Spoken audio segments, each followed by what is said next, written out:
Hi, welcome to BakeWithMom.com. I'm Susan, and today we're going to make Pavlova.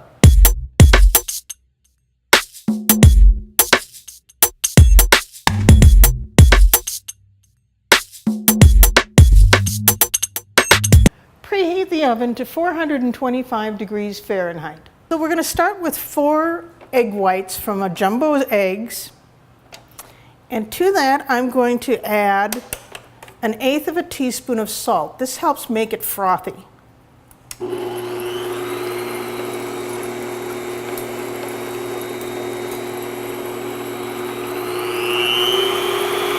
We're going to whip it at high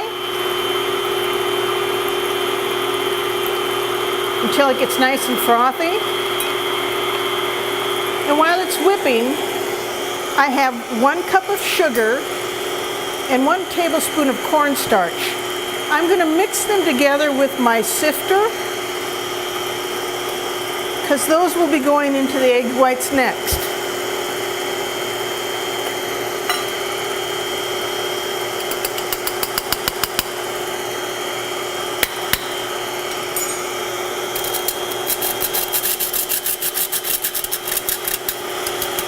We want the cornstarch and the sugar to be together when we add it to the egg whites.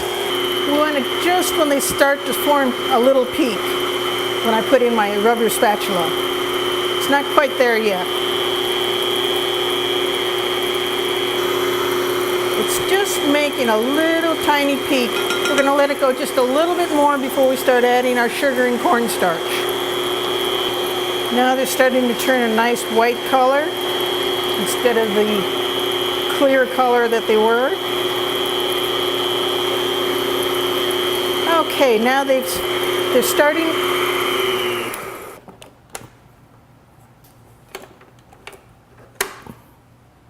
How it starts to form a little peak.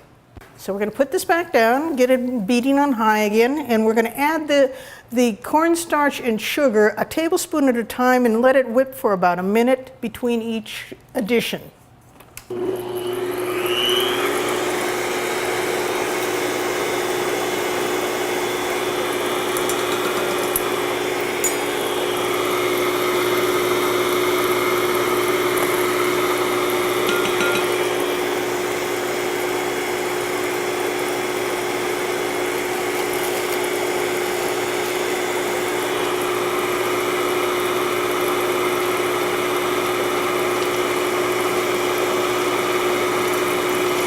When you see that the flour or the cornstarch and the sugar are completely incorporated and not showing in any way, you can add another tablespoon.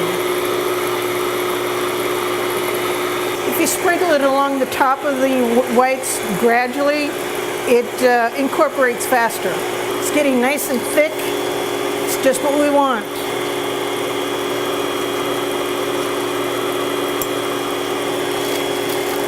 The cornstarch helps make it stiffer. You'll see why when we start forming our pavlova.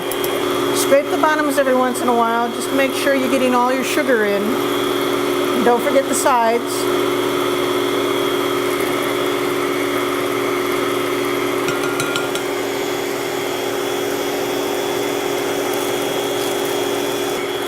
And the last little bit of sugar and cornstarch.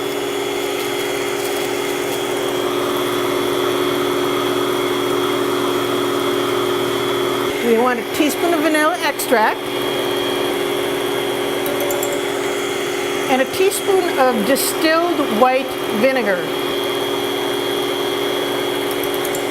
This helps the whites keep their shape.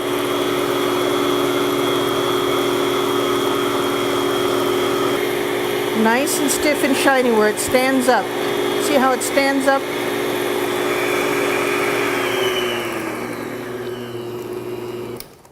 Okay, now that's our pavlova. We're going to put it on our prepared cookie sheet. We have a cookie sheet here that I wiped first with a little bit of butter, and then I put down some aluminum foil and wiped that with butter. The reason we put the butter underneath the aluminum foil is so the aluminum foil doesn't stick to the pan and comes off later on. I scraped down the sides of my bowl, and now we're going to put it on our pan. We're going to do it in a circle, and then we're going to build up sides so that it can hold some fruit. So I'm going to take about 1/3 of it to make the base of my pavlova.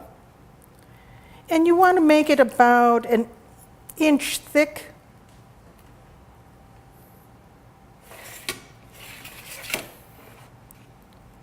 Make it as close to a circle as we can.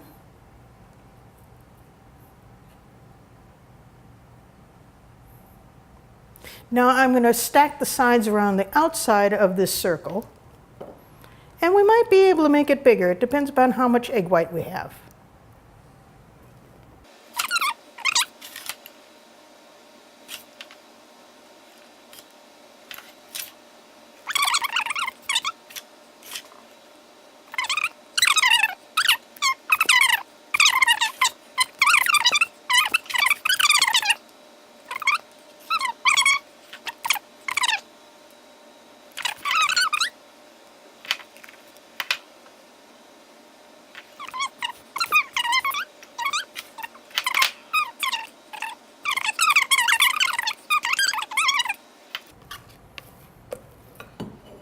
Looks like we're a little low on this side, so I'm going to add more white there. We want to make sure we've got a thick enough bottom to it. Got it all spread and raised. And now we'll check our oven and see if it's ready. Okay, now your oven is at 425. I'm putting it in the oven at 425. So the oven's at 425. Now I'm going to turn my oven down immediately to 275, and I'm going to bake this for 1 hour to 1.5 hours.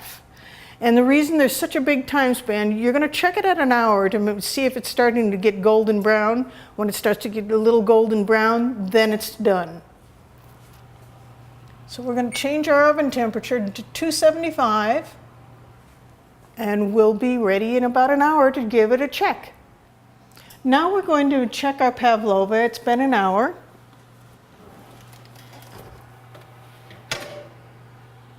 And there it is, a nice toasty color.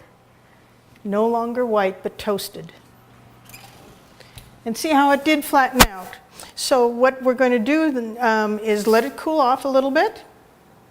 And then we'll transfer it to a serving bowl. And we're going to put fruit in the middle, some whipped cream on top, and we'll have a delicious dessert. We've allowed our pavlova to cool for about 1/2 hour on the pan, so now we're going to just go around the edges and make sure that it's loose before we transfer it to our serving dish.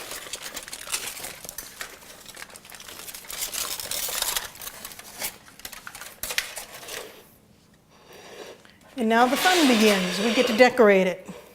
And you can do it in any different ways you want. You can mix your berries up and put it in the middle.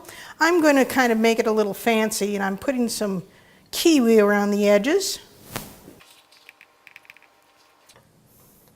I used about 3 kiwis to do this. Let's slip this last slice right in here. And now we're going to put some blueberries in the middle. And I've washed the blueberries and dried them because we don't want wet blueberries to go on our pavlova. It would make the sugar start to dissolve. And then we're going to sprinkle it with raspberries. Just make sure there's enough so everyone gets a good taste of them. And before you serve, I suggest topping it with some whipped cream. And you've got a wonderful, refreshing dessert for summer. Enjoy!